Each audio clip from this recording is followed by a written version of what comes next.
Itu hitam-hitam, kunti bogel, Mang. Ya Allah, kunti bogel. Gemes banget, jauh lucu banget. Adek, ya Allah, anak jurig. Masih balita. Are you ready, kids? Aye, aye, Captain! I can't hear you. Aye, aye, Captain! Oh! Bismillahirrahmanirrahim. Assalamualaikum warahmatullahi wabarakatuh. Perkenalkan, kami dari kelompok 2. Di sini kami akan mempresentasikan tugas video kami yang berjudul Sejarah Perkembangan Ekonomi Makro.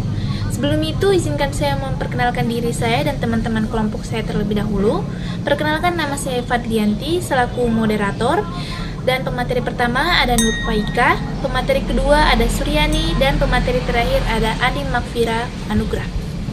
Baik, sebelum memulai presentasi, saya ucapkan terima kasih banyak kepada teman-teman yang telah meluangkan waktunya untuk menonton video presentasi kami.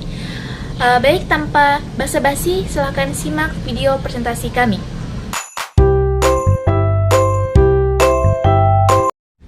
Baik, terima kasih kepada moderator. Langsung saja pada materi pertama yang berjudul Sejarah Perkembangan Perekonomian Islam.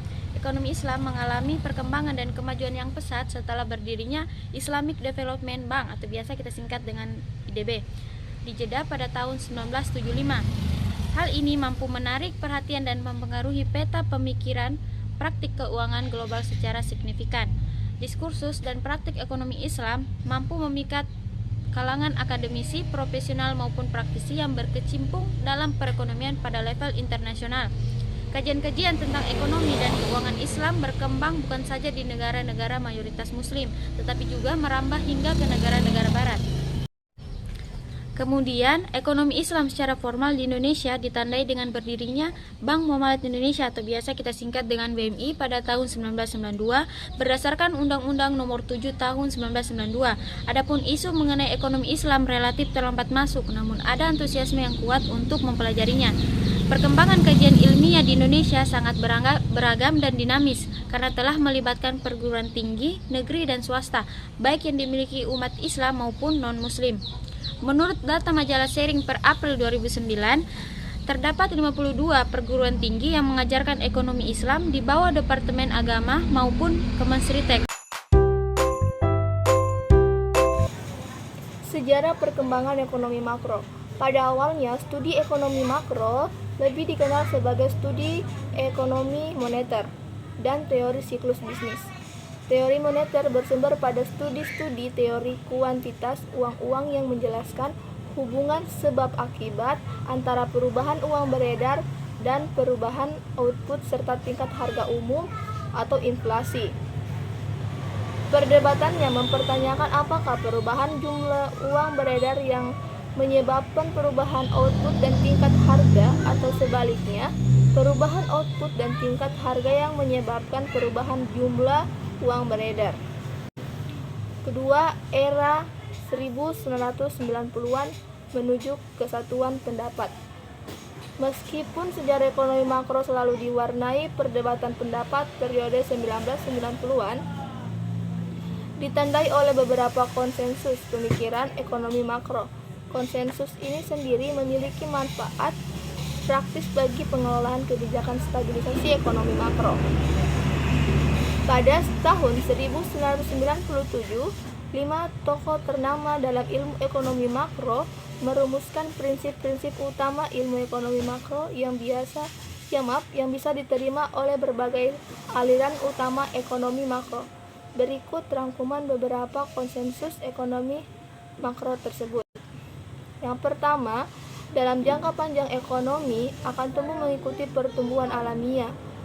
Faktor produksi seperti peningkatan artikulasi barang, modal per tenaga kerja, perbaikan teknologi produksi, dan perubahan institusi. Kedua, konsensus kedua menyatakan fluktuasi output di sekitar tren output potensial sebagian besar disebabkan oleh perubahan permintaan agregat. Yang ketiga, kebijakan stabilitas makro hanya mempengaruhi output dalam jangka pendek dan dalam jangka panjang, kebijakan stabilitas makro bersifat netral terhadap ekonomi. sejarah perkembangan ekonomi makro di Indonesia. Dalam polemik kebijakan stabilitas ekonomi makro di Indonesia masih terdapat kepercayaan bahwa pemerintah selain mampu menstabilkan harga juga dapat menaikkan output dan menurunkan pengangguran secara permanen. Demikian output dan menurunkan pengangguran secara bersamaan, pemerintah bahkan dianggap dapat menaikkan tingkat output dan menurunkan pengangguran dalam jangka panjang sekalipun.